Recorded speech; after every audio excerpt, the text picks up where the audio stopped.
Esse vídeo é pra te mostrar que super relacionamentos não vêm junto com superpoderes. Na verdade, é bem ao contrário.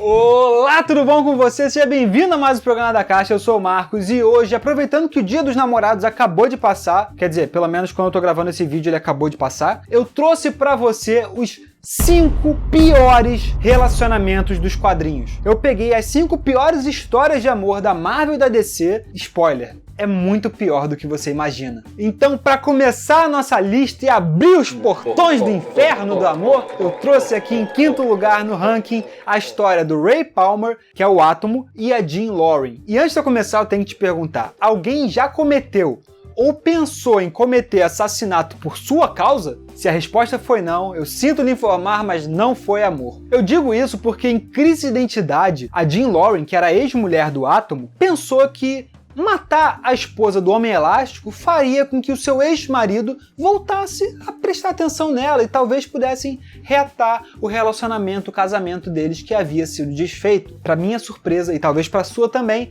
o plano funcionou. Quer dizer, em partes, porque funcionou até o momento que o Átomo descobriu tudo que ela tinha feito e aí caiu por terra todo o plano dela. Só que além de ter matado a coitada da Sue Dibney, que era a esposa do Homem Elástico, todos os eventos que ela causou desencadearam uma série de cagadas que também levaram à morte do pai do Robin, do terceiro Robin, que era o Tim Drake. Ou seja, 2 pessoas inocentes morreram porque ela queria voltar com o marido dela. No final da história, a Jean foi internada no asilo Arkham com um diagnóstico de distúrbio mental. Mas, gente, é uma história super fofa porque, no fim, como eu disse, não importa quantas pessoas ela colocou em risco, não importa quantas pessoas ela tirou a vida, direta ou indiretamente, ela só queria ficar com o marido dela. É um exemplo de relacionamento bizarro e abusivo super fofo. Olha só. Absolutely fucking not. Em quarto lugar, né, nessa competição para ver quem é o pior casal de todos, eu trouxe um casal que para muita gente pode ser uma surpresa, porque muita gente vai falar, nossa, mas não tinha nada demais, eu sempre vi como um casal até ok. Que é o Scott Summers, o Ciclope, e a Jean Grey. Na verdade, a Jean não tem nada de errado com ela, ela é uma vítima, e você vai entender já já. É porque o Ciclope era um completo babaca. O Ciclope traiu a Jean com metade do mundo da Marvel e talvez do universo Marvel ainda mais, eu não sei, mas ele traiu a Jean com um monte de gente. E além do fato de ele ter traído a Jean com um monte de gente, ele também ficava bloqueando qualquer tipo de relacionamento que a Jean podia ter com o Wolverine, que amava a Jean pra caramba e por quem a própria Jean tinha uns sentimentos meio conflitantes, ela tava meio confusa em relação a isso. O problema é que quando a Jean supostamente morreu, depois da saga da Fênix, o Ciclope ficou todo abalado, ele ficou, né, pô, meu amor morreu, cara, pô, ficou muito chateado e tal, até o momento que uma outra mulher que era igual a Jean apareceu na vida dele, que era a Madeline Pryor. E a mulher era a cópia exata da Jean. E aí o Ciclope se apaixonou perdidamente por ela. E não tinha nenhuma luz na cabeça dele piscando, ou na cabeça dos amigos piscando, falando assim, olha, é meio esquisito essa história aí, né? Pô, meio, né, não é muito bom esse negócio, você tá se apaixonando pela mulher só porque ela é igual a tua ex. É muito errado, na verdade, mas enfim, o Ciclope foi all in no relacionamento dele com a Madeline Pryor. O que ele sabia era que ela era igual a Jean Grey. O que ele não sabia é que isso era proposital. Afinal, ela era um clone da Jean feita pelo vilão Senhor Sinistro. Ou seja, era um plano do vilão para pegar o Ciclope. E como eu disse, o Ciclope foi all in pro relacionamento, casou com a mulher, decidiu começar a família e tudo. Teve filho e tudo mais.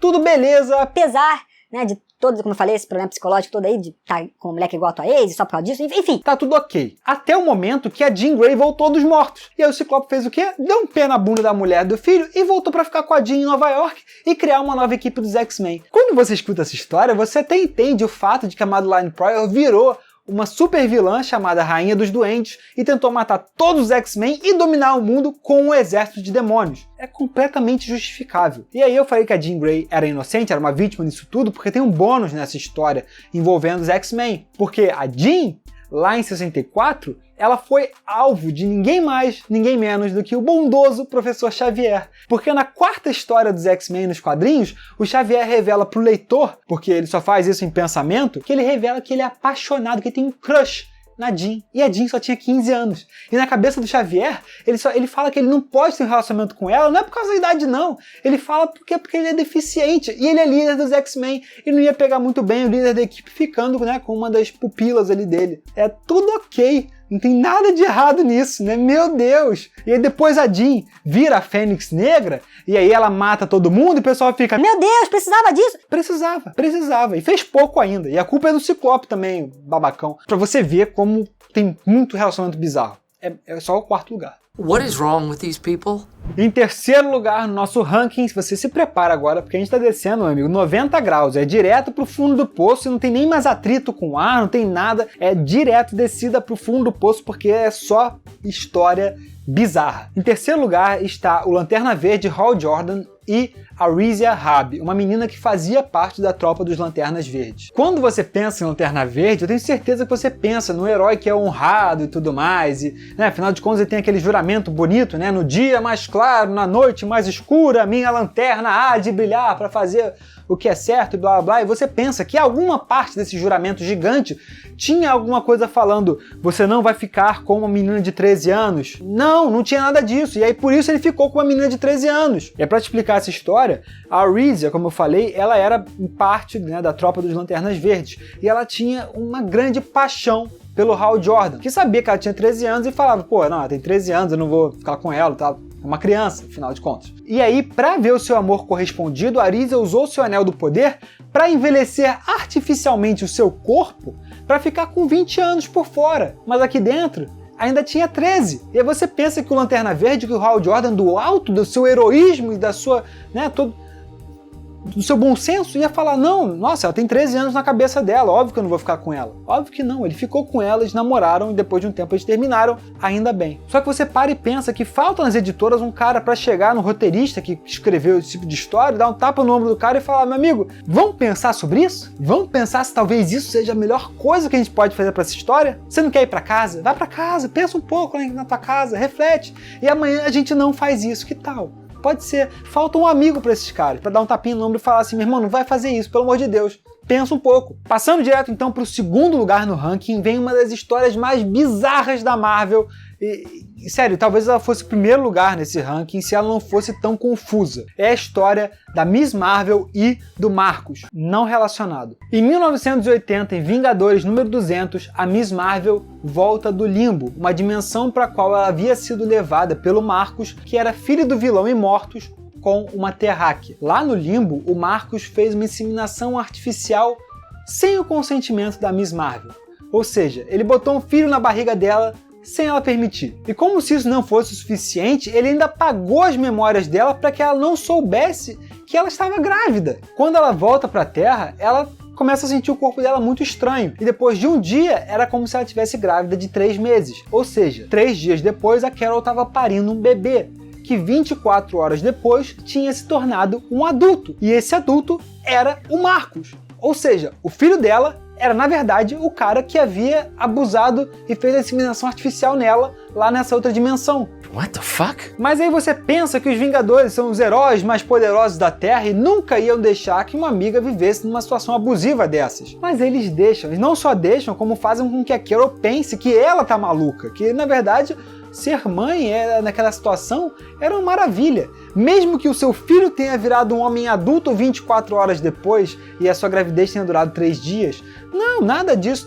não tinha nenhum problema nisso, tá tudo ok, tá tudo ok. Eles só começaram a pensar que podia ter uma coisa errada no momento que a própria Carol conseguiu se tocar que aquela situação era absurda e foi confrontar o Marcos. E aí ele atacou ela e fez com que ela desmaiasse. E aí os Vingadores entraram e começaram a meio questionar o que estava rolando. Só que quando a Carol acordou, ela falou pra eles que ela estava apaixonada pelo Marcos e ela iria de volta para o limbo com ele. Se parar pra pensar, nada disso faz sentido, porque afinal de contas, o plano dele pra engravidar a Carol era fazer com que ele pudesse sair do limbo. E ela foi escolhida pra ser a mãe dele porque ela era uma humana forte o suficiente pra isso. Então, na verdade, voltar pro limbo não tem sentido nenhum. Quadrinho. Os Vingadores começaram a questionar isso tudo e a Carol falou que estava apaixonada por ele e ia voltar pro limbo com ele. E aí você fala, não, os Vingadores não vão deixar. Pô, os caras são os maiores heróis da Terra, eles jamais iam deixar que a amiga deles fosse pra outra dimensão com um cara que abusou dela. Jamais, nunca, jamais. Só que eles não só deixam, como o Thor abre um portal para eles irem. E aí a Miss Marvel vai com o Marcos lá pro limbo e após algum tempo ela consegue voltar pra Terra para comer os Vingadores no esporro, que tá mais do que certa. Essa situação toda moldou a Carol, era mais uma situação abusiva que ela vivia, era uma menina que vinha de um histórico, né, de abusos psicológicos onde ela nasceu, logo depois ela viveria outro abuso, que foi quando a vampira roubou os poderes dela, então foi um episódio muito marcante para a personagem e ajudou a definir quem ela é. Então é uma história importante? É uma história muito bizarra da forma como ela foi contada? Também. Na minha cabeça, a história não deveria nem ter existido. E eu entendo que tem gente que fale que não, a gente tem que debater esses assuntos mesmo e usar essas mídias, né, para debater esse tipo de coisa. Porém, a forma como ela foi contada, não entra na minha cabeça que você usar o incesto do cara ter inseminado a mulher e ter abusado dela, mas na verdade para parir ele mesmo, na verdade ela estava apaixonada pelo filho, que era o pai. Tudo isso é muito confuso e não é possível que essa seja a forma correta de debater isso. Mas você pode achar isso certo. Quer dizer, achar certo debater, não o que rolou na história. Se você acha certo o que rolou na história, tem alguma coisa muito errada com você e eu não quero falar sobre isso. Oh, okay. I don't even have time to tell you how wrong you are. Chegamos então ao primeiro lugar na nossa lista de cagadas amorosas que nos trouxe até aqui. E aí você está se perguntando... Meu Deus, Marcos, depois de todos esses relacionamentos, de acabar com todos os nossos neurônios e sanidade mental, o que pode ser pior a ponto de receber o primeiro lugar nessa lista? Eu botei em primeiro lugar porque eu li essa história quando eu tinha 14 ou 15 anos. Eu fiquei bem chocado. Em primeiro lugar, nossa lista de piores relacionamentos dos quadrinhos estão Wanda e Pietro Maximoff, a Feiticeira Escarlate e o Mercúrio. Sim, os dois irmãos. Nos quadrinhos, os filhos do Magneto sempre tiveram uma relação muito próxima, e os leitores sempre se perguntavam se não rolava um Jaime e Cersei ali. Até que rolou um Jaime e Cersei ali. No universo Ultimate, que era um universo paralelo à realidade principal da Marvel, que é o universo onde a Marvel aborda questões reais, que também muita gente confunde com questões reais, com questões que podem traumatizar uma criança que está lendo aquela revista? Pois é. Nesse universo Ultimate, Wanda e Pietro tinham uma relação muito mais próxima, e logo foi confirmado que eles estavam apaixonados. Não só apaixonados, como eles estavam confirmando essa paixão várias e várias e várias vezes. E para piorar a situação toda, para fechar com chave de cocô toda essa situação louca, quem descobriu os dois era o Wolverine. E nesse universo rolava a possibilidade do Wolverine ser pai dos gêmeos, porque ele teve há muito tempo atrás, lá quando a mãe deles engravidou, ele teve um caso com a mãe deles próximo do momento em que ela engravidou. Ou seja, o pai dos dois estava observando os dois irmãos no ato lá do negócio, entendeu? No incesto, rolando solto ali no Cersei e Jaime, louco rolando. E graças a Deus esse relacionamento morreu junto com o universo Marvel, que morreu como um todo e só aproveitaram Miles Morales pro universo principal da Marvel. Então muito obrigado aos envolvidos, menos pro cara que escreveu essa história. Cara, por quê? Por quê? Tem gente que só precisa de um amigo e falar assim, ó, você tá errado, cara. Pensa bem aí que você quer fazer isso, porque vai dar cagada, isso não tá certo. Você vai se surpreender com a quantidade de pessoas na sua vida que você vai descobrir que precisam de uma pessoa assim, e talvez a pessoa tenha que ser você. Pensa nisso. Essa talvez seja a reflexão desse ranking aqui. Mas você achou que eu ia terminar com essa história de incesto só? Não, não, porque tem um bônus da pior decisão tomada na história dos quadrinhos. Gwen Stacy e Norman Osborn.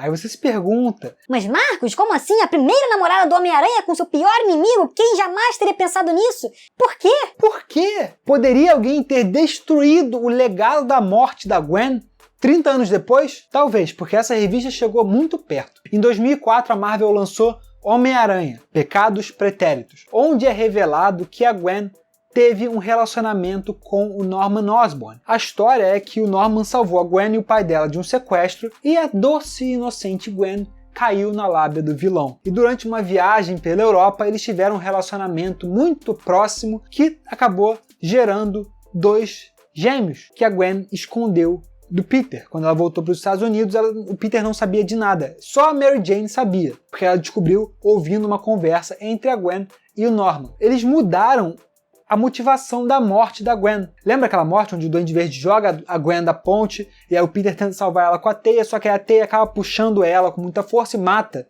a Gwen antes dela atingir a água? Pois é, Então, isso aconteceu porque a Gwen se negou a dar a guarda das crianças pro Norman. Não foi porque ele estava tentando atacar o Homem-Aranha e aquele papo de grandes poderes, grandes responsabilidades e tal. Nada disso, nada disso. Apaga esse peso da morte da Gwen da história do Peter. A Gwen teve um caso com o pior inimigo do Homem-Aranha. E o Norman, depois de matar a Gwen, ficou com as crianças e quadrinho, né? Porque ele criou as crianças para se tornarem assassinos profissionais prontos para matar o Homem-Aranha, que só descobriu essa história inteira depois que a Mary Jane se tocou que aquelas pessoas tentando matar o Aranha eram os filhos da Gwen.